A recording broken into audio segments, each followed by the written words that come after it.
Okay guys, this is an experiment in the effectiveness of narrating my films instead of taking the time to make the little text box. So, this is me applying Stuttgart Rumpelteazer makeup. It's a German production of the musical Cats. So right now I'm putting the off-white color on my face. I'm actually blending it on my face. I know it's a little hard to see because it's so fast. But I'm putting on the white and then dabbing a little bit of Snazaroo's goldenrod into it and just blending it as I go. Snazaroo is a water-based cake makeup and it blends the best when dry or almost dry. If it's wet, all it's going to do is pick up the pigment. It won't do you any good. So now you can see I'm putting on my muzzle. It's a little bit I guess furry for this character, and that's pure white, and now you can kind of see the contrast between that and the base color. So blending it with my finger to make sure it's got an even coat. It wasn't getting very even with the brush. It's very much easier to get even coverage if you're using a sponge. A little bit of pink for the blush, blended in, and all the white paint underneath it is dry, so it blends really well. Orange details, bright day-glow orange, and I think this is Snazaroo's peach mixed with orange for the nose.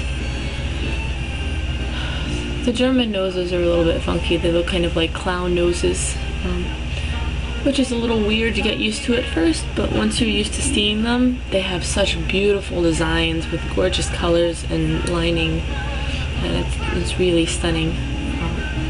So I put on the gray now, and I'm working on filling in my lips, probably with a mix of peach and pink, because it makes a really gorgeous kind of salmon pink color. Not as bright and scary as the regular pink, but not orange either. I had started to do the black details and then realized that it would make much more sense to do the white highlights.